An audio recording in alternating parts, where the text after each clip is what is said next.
Hello, नमस्कार। और आप सब लोग अच्छे तो होंगे। आशा कर रहा हूँ पढ़ाई भी मन लगा के कर रहे होंगे। हम लोगों ने इससे पहले हिस्ट्रीज के क्लासेस देखे थे और हम लोग आगे मूव करते हुए खिलजियों तक आ गए थे। आज हम लोग खिलजियों को देखेंगे कि खिलजी ने कैसे भारत में अपना शासन किया, क्या क्या नीति अपनाई और कौन कौन थे जिन्होंने खिलजी वंश के अंतर्गत शासन किया। खिलजियों के बारे में जानने से पहले कुछ चीजें आप लोगों को यह भी पता होनी चाहिए और पता होगी, आशा करता हूं कि इसी में एक खिलजी वंश का शासक आता है जिसकी कहानी आप लोगों ने बहुत बार सुनी होगी, पद्मावती के साथ जुड़ी जाती है और कई युद्ध होते हैं जिसमें आप लोगों ने गोरा बादल के भी युद्ध के बारे में सुना होगा और वो सारी चीजें इसके अंतर्गत हैं। और हम लोग आइए खिलजियों को देखते हैं कि खिलजी के वंश कब तक कैसे कैसे किन किन तरीकों के से ये भारत में अपना शासन करते हैं। खिलजी 1290 से 1320 तक ये शासन करते हैं। पहला जलालुद्दीन फिरोज खिलजी 1290 से 96 तक यह भारत में अपना शासन करता है। ये जून 1290 में दिल्ली के बाहर एक किला होता है जिसको किलो खड़ी महल के नाम से जानते हैं, जो कि एक अधूरा महल होता है जो कि कैकुबार के द्वारा बनाया जाता है। वहां पे उस अधूरे महल में यह बैठता है और अपने आप को सुल्तान घोषित करता है। यह सुल्तान घोषित करता है और सुल्तान घोषित करने के बीच में यह सुल्तान बना और सुल्तान या कोई भी राजा तभी होगा जब उसको जनता मानेगी। और आपको पता है कि इससे पहले बलवन नाम का एक शासक आता है जो कि जनता के ऊपर बहुत ज्यादा क्रूरता अपनाता है, लॉ रक्त की नीति अपनाता है, जिससे जनता बड़ा ही त्राह कर चुकी होती है। और जब यह गद्दी में बैठता है तो इसको ये चीज के बारे में जानकारी था, इसलिए ये अपनी जो नीतियां होती हैं जनता के लिए बड़ा ही नर्म स्वभाव रखता है, बड़ा ही सहज रखता है, जिससे जनता को यह लगता है कि भाई अभी इससे पहले जो शासक था वह बड़ा ही क्रूर था और ये देखो कितना अच्छा है, कितना नर्म है। इसलिए जनता इसको मानती है और जनता इसको सुल्तान कहीं ना कहीं एक्सेप्ट भी करती है। इसीलिए इतिहास में यह मेंशन है कि ये बहुत ही नर्म स्वभाव का व्यक्ति था। इसने अपने आप को सर-ए-जहादार की उपाधि दी, उपाधि धारण किया और इसके समय में मंगोलों का आक्रमण बहुत हो रहा था। मंगोलों से ये त्रस्त थे, मंगोल बिल्कुल इनको शासन करने नहीं दे रहे थे। कुछ कारणवश मंगोल से इनका लड़ाई होता है, युद्ध होता है और मंगोल इनसे युद्ध में हार जाते हैं और उस समय मंगोलों के द्वारा एक क्षमा याचना की जाती है जिसको ये स्वीकार कर लेते हैं। एक प्रश्न बन सकता है, ये मैं पॉइंट कर दे रहा हूं, आप लोग प्लीज ध्यान दीजिएगा। यदि अगर आपके प्रश्न में एक आ जाता है कि नए मुसलमान के नाम से किसको जाना जाता है तो कंफ्यूजन क्रिएट हो सकती है। तो ये वही घटना चल रही है, आप इसको देखिएगा। जब मंगोलों की क्षमा याचना को स्वीकार कर लिया जाता है और जलालुद्दीन फिरोज खिलजी इसको स्वीकार कर लेते हैं और स्वीकार करने के बाद यह खलनौती के समीप जो दक्षिण में है उसके समीप यह स्वागत करने जाते हैं मंगोलों का। और उस समय मंगोलों को एक नया नाम मिलता है जिसको बोलते हैं नए मुसलमान। उस समय मंगोलों को नए मुसलमान नाम से जाना जाता है और यही वह है जिस समय आप यह समझ सकते हैं कि अगर नए मुसलमानों का नाम आता है तो आप ये समझिएगा कि वो मंगोलों की जिक्र की जा रही है। तो नए मुसलमानों को के नाम से इनको जाना जाता है। और आपको यह भी पता है कि यह अपने भतीजे को दिल्ली फतेह करने के लिए भेजते हैं और इनके भतीजे के द्वारा ही षड्यंत्र रच के इनकी हत्या कर दी जाती है। हत्या करने के उपरांत यह इनकी लड़की से शादी करके गद्दी पे बैठ जाता है। तो इनका भतीजा ही इनकी हत्या करता है, हत्या करने के बाद गद्दी पे बैठता है। 1296 में इनकी हत्या कर दी जाती है और हत्या करने वाला कोई और नहीं अलाउद्दीन खिलजी ही होता है। अलाउद्दीन खिलजी इनकी हत्या करता है और इनकी हत्या करने के बाद स्वयं वह गद्दी पे बैठ जाता है और उसने इनकी बेटी से शादी करता है। शादी करने के साथ साथ इसने कई ढेर सारी व्यवस्था अपनाता है, कई ढेर सारे नियम बनाता है, कई ढेर सारी चीजें बनाता है, कई ढेर सारे सुधार करता है जिससे इसका शासन आराम से चलता रहे और सारी चीजें प्रक्रिया व्यवस्था सही से चलती रहे। आइए देखते हैं इसने क्या क्या किया। इसने अपने आप को सिकंदर द्वितीय नाम से संबोधित किया। इसने कहा कि मैं सिकंदर द्वितीय हूं, मैं भी संपूर्ण चीजें जीतूंगा। ये अपने शासनकाल में एक अलाई मीनार बनवाता है। इसके अंदर लोगों से आगे बढ़ने की बहुत ज्यादा भूख होती है, इसीलिए कुतुब मीनार के बगल में ये अलाई मीनार बनवाता है और जो कि अलाई मीनार बनवाने का कार्य अपने सेनापति को देता है और सेनापति का कार्य होता है लड़ाई लड़ना, ना कि घर बनवाना। इस कारण से अलाई मीनार बन नहीं पाता और गिर जाता है। अलाई मीनार कुतुब मीनार के बगल में बनवा रहा होता है, या इसका यह सोच होता है कि जब अलाई मीनार कुतुब मीनार से बड़ा बन जाएगा तो लोग कुतुब मीनार को ना जाके मुझे जानेंगे कि हाँ यह एक शासक था जिसने कुतुब मीनार से बड़ा मीनार बनवाया। तो यह इसकी सोच थी, जो कि अलाई मीनार ये दिल्ली में बनवा रहा था। आप लोग कुतुब मीनार तो गए होंगे टहलने, है ना। और इसके बाद इसने खलीफा को अपनाया। खलीफा को अपनाने के साथ साथ इसने बोला कि मैं मुस्लिम धर्म के नियमों को नहीं मानूंगा, कि अगर मैं राजा हूं, मैं शासक हूं, तो मैं मुस्लिम धर्म के नियमों को नहीं मानूंगा। यद्यपि अगर मैं मुस्लिम धर्म के नियमों को मानूंगा तो मैं शासन कैसे करूंगा। तो ये इसकी बात थी, इस कारण से मुस्लिम धर्म के नियमों को ये नहीं मानता है। इसकी कुछ घोषणाएं होती है। इसने नशा पे रोक लगा देता है, ये नशा पे रोक लगा देता है।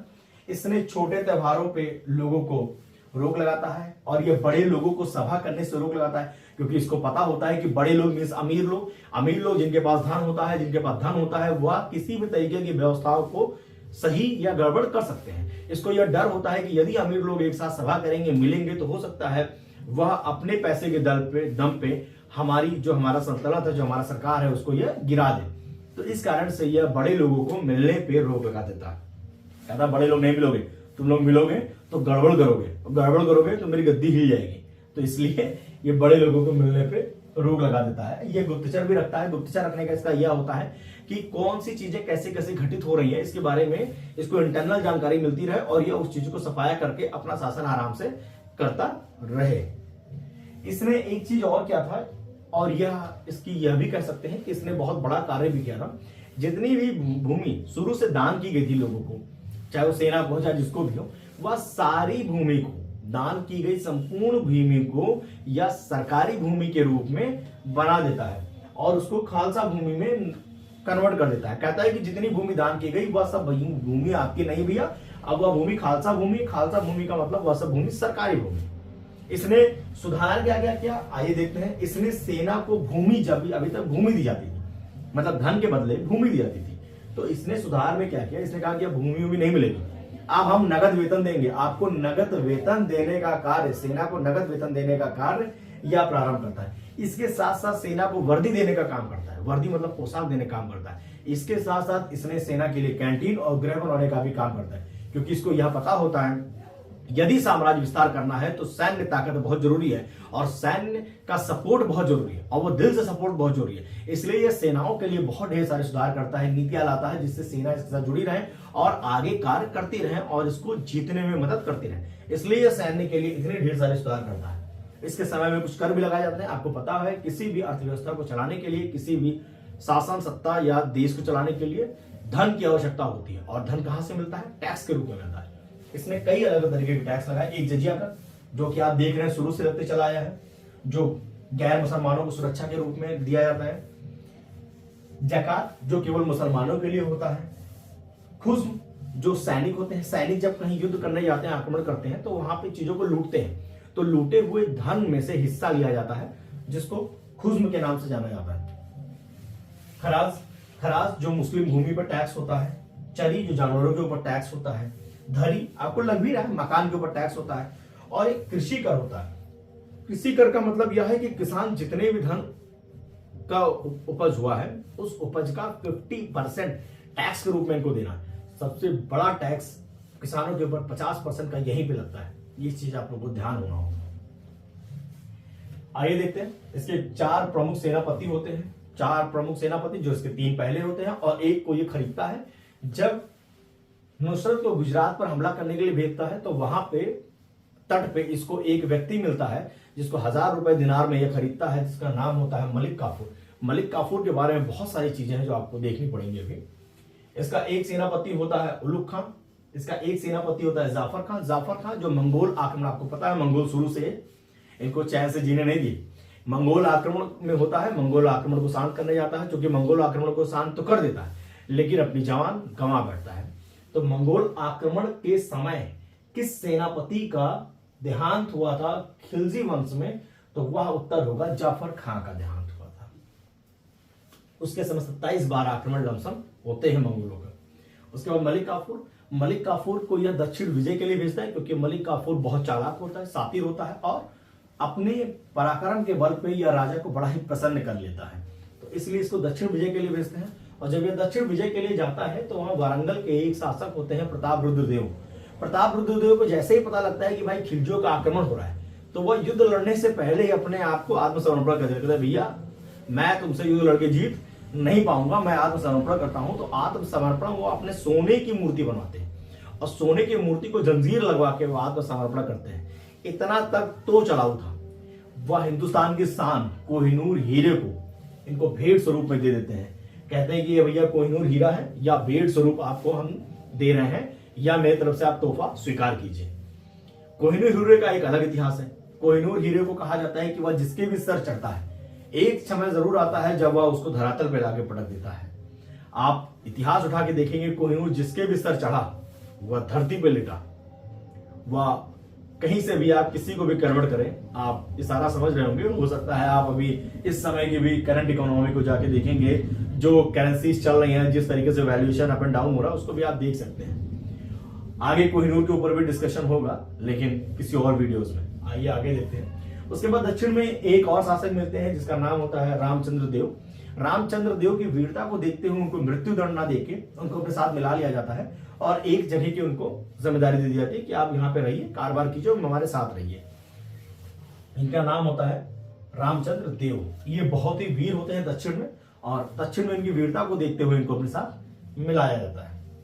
आपको पता है खिलजी के 3 बेटे होते हैं, 3 बेटे, एक खिज्र खां, सल्दी खां और मुबारक खां। जो मलिक काफूर होते हैं ये इतने होशियार होते हैं कि इनको ये लगता है कि अब खिलजी के मरने के बाद, अलाउद्दीन खिलजी के मरने के बाद 1316 में इनका यह मन होता है कि अब मैं गद्दी पे बैठूं, लेकिन इनको स्वीकार किया नहीं जाता है। तो इसलिए ये खिज्र खां और सल्दी खां को मरवा देते हैं और मुबारक खां को जेल भिजवा देते हैं। अब इनके सामने से बिल्कुल रास्ता साफ होता है, तो ये क्या करता है, ये खिज्र खां का जो बेटा होता है सिहाबुद्दीन, इसको गद्दी पे बैठा देते हैं। मतलब छोटे बच्चे को गद्दी बैठा के और अपना शासन करना, मींस गद्दी पे तो बैठा है शासक कोई और, लेकिन दिशा निर्देश किसी और का रहेगा। तो वो मलिक काफूर का यह सोच होता है और इस सोच में ये कहीं ना कहीं कामयाब भी हो जाते हैं। लेकिन कुछ लोगों के सहयोग से, मदद से मुबारक खां जो होता है वह जेल से बाहर आ जाता है और सिहाबुद्दीन को गद्दी से हटा देता है और मलिक काफूर को भी अपने रास्ते से हटा के यह गद्दी पे बैठता है। यह वही व्यक्ति है जिसके बारे में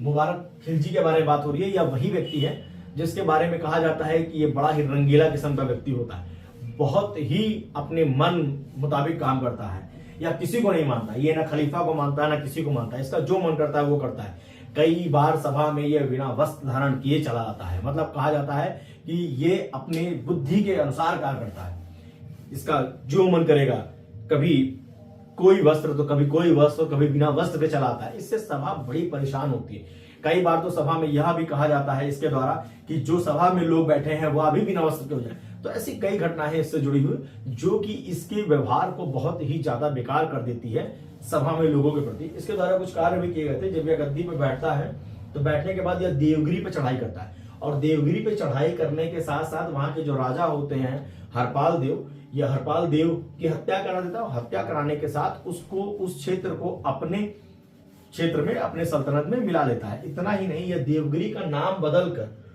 कुतुबाबाद कर देता है। देवगिरी का नाम किसने बदला और क्या नाम बदला, यह भी प्रश्न हो सकता है। तो देवगिरी का नाम जिसने बदला उसका नाम था कुतुबुद्दीन मुबारक खिलजी, और देवगिरी का नाम क्या बदल के हुआ वह है कुतुबाबाद। तो यह भी प्रश्न आ सकता है। तो इस छोटे छोटे पॉइंट्स में आपको मार करते हुए जा रहा हूं, इसको आप लोग देखते हुए चले। साथ ही साथ इसने खुसरो खां को अपने सभा में नायब मामलिकात का एक पद देता है, और यह वही खुसरो खां है जो आगे चल के लोगों की बातों में आके इसकी हत्या कर देता है। खुसरो खां इसकी हत्या सभा में करता है। जब यह गद्दी में बैठ रहा होता है तो उस समय इसकी हत्या कर दी जाती है खुसरो खां शाह के द्वारा। और खुसरो शाह जब इसकी हत्या करता है, वो गद्दी पे बैठने का प्रयास करता है, तो उस समय कई लोग इसका समर्थन में नहीं होते हैं और कई लोग गाजी मलिक को बुलाते हैं। गाजी मलिक को यह ऑफर दिया जाता है या उनको बताया जाता है कि इस समय सबसे बेहतर व्यवस्था है, आप आइए और दिल्ली पे अपना शासन कीजिए। तो गाजी मलिक आते हैं। गाजी मलिक के द्वारा खुसरो शाह की हत्या कर दी जाती है और गाजी मलिक गद्दी पे बैठ जाते हैं। गाजी मलिक के गद्दी पे बैठने का तात्पर्य यह होता है कि इस समय खिलजियों का संपूर्ण नाश हो चुका होता है और आगे चल के तुगलक वंश की स्थापना होने वाली होती है, और तुगलक वंश की स्थापना गाजी मलिक के द्वारा की जाती है। तो ये खिलजियों के बारे में था, जिसमें 3 शासक संपूर्ण रूप से बैठते हैं। एक बार फिर से हम जल्दी जल्दी देखते हैं। कि क्या है, कैसे कैसे हमने क्या क्या चीज पढ़ा, की पॉइंट सब लोग नोट करते हुए चलेंगे। पहला, जलालुद्दीन फिरोज खिलजी 1290 से 96 तक, फर्स्ट पॉइंट। सेकंड, ये 1290 में दिल्ली के बाहर किलो खड़ी नामक एक अधूरे महल में गद्दी में बैठते हैं और अपने आप को सुल्तान घोषित करते हैं। सरे जहादार की उपाधि धारण करते हैं और इनके समय मंगोलों को एक नया नाम दिया जाता है नए मुसलमान के नाम से, और इनकी हत्या इनके भतीजे के द्वारा कर दी जाती है जिसका नाम होता है अलाउद्दीन खिलजी, जो कि 1296 में इनकी हत्या करता है। हत्या करके इनकी बेटी से शादी करके गद्दी पे बैठ जाता है। इसने अपने आप को सिकंदर द्वितीय कहा। सिकंदर द्वितीय के साथ साथ सिकंदर सानी नाम भी इसने अपने आप को दिया। इसने अलाई मीनार बनवाने का कार्य किया, जो कि अलाई मीनार संपूर्ण रूप से बन नहीं पाया। इसने अपने आप को खलीफा की उपाधि धारण की और इसने यह कहा कि मैं मुसलमान तो हूं, लेकिन मैं मुस्लिम धर्म के नियमों को मानूंगा नहीं, क्योंकि मैं राजा हूं। इसकी कुछ घोषणाएं होती हैं। यह नशा पे रोक लगा देता है, छोटे त्योहारों पे रोक लगाता है, बड़े और अमीर लोगों को एक साथ मिलने या सभा करने पे रोक लगा देता है। यह गुप्तचर रखता है और इसने सभी दान की हुई भूमि को खालसा भूमि में कन्वर्ट कर देता है, मीन्स सरकारी भूमि में बदल देता है। इसके साथ साथ इसने सेना को नगद वेतन देना चालू करता है। उसके साथ साथ कैंटीन और वेशभूषा भी अपने सेनाओं के लिए यह बना देता है, क्योंकि इसको पता होता है कि यदि सेना इसके साथ है तो फिर सब कुछ है, अन्यथा राजा का मतलब कुछ नहीं बिना सेना के। कई कार्य इसके समय होते हैं, जो जजिया होता है, जकात होता है, खुज्म, खराज, चरी, धरी और कृषि। इसके समय पे कृषि कर जो होता है सबसे ज्यादा 50% टैक्स इसमें लगाए जाते हैं। इसके 4 प्रमुख सेनापति होते हैं, नुसरत, उलुग खां, जफर खां और मलिक काफूर। जफर खां जो होता है मंगोल आक्रमण को शांत तो करता है, लेकिन उसकी मृत्यु वहां पे हो जाती है। मलिक काफूर यह वही होता है जो दक्षिण में जाता है और वहां के राजा वारंगल के जो शासक होते हैं प्रताप रुद्रदेव को बंदी बनाता है और वहां से कोहिनूर हीरो को लेके आता है। यही व्यक्ति है जो अलाउद्दीन खिलजी के 1316 में मृत्यु होने के बाद इनके बेटे खिज्र खां और सल्दी खां को मार देता है, वो मुबारक खां को जेल भेज देता है।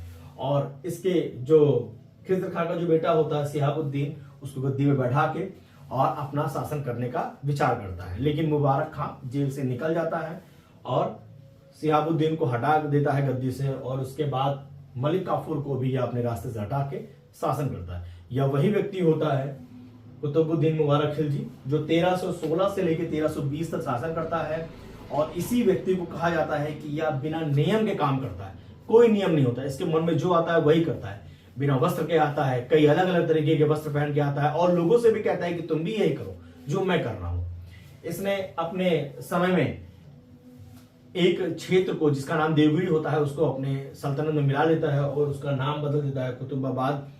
इसने अपने समय में अपने शासन काल में खुसरो शाह को नायबे के नाम से एक जगह एक पद देता है और उस पद पे वह कार्य करता है, और यही खुसरो शाह होता है जो इसके मृत्यु का कारण बनता है। इसके मृत्यु में इसका पूरा संपूर्ण उसे हाथ होता है, संपूर्ण उसे इसका हाथ होता है और यह इसकी मृत्यु करता है इसके सभा में। और खुसरो शाह की मृत्यु तुगलक वंश के जो संस्थापक होते हैं, जिनको बुलाया जाता है, इनको सलाह दिया जाता है, गाजी मलिक के द्वारा की जाती है। और गाजी मलिक तुगलक वंश के प्रारंभ और संस्थापक के रूप में आगे आप लोगों को दिखेंगे। इसके बाद हम लोग तुगलक वंश पढ़ेंगे। आशा करता हूं जो भी आप लोगों ने अभी तक पढ़ा है, जो भी आप लोगों ने समझा है, आप लोगों को अच्छे से समझ में आया होगा। कोई भी किसी भी तरीके की अगर आप लोगों को समस्या है या कोई परेशानी है, अगर कोई डाउट्स है या कोई चीज इश्यूज लग रहा है, तो आप कमेंट्स जरूर मेंशन करें। और जो भी आपकी वीडियोस क्लास में हुई हैं, 4 लेक्चर हो गया, ये 5वां लेक्चर है, जो भी लास्ट के वीडियोस है उसमें भी अगर आपको कोई प्रॉब्लम लग रही है, कोई इश्यू लग रहा है, तो आप उसके बारे में भी कमेंट्स मेंशन करें। आशा करता हूं आप लोग स्वस्थ होंगे, खुश होंगे और ऐसे ही अच्छे से पढ़ाई कर रहे होंगे। जय हिंद, जय भारत।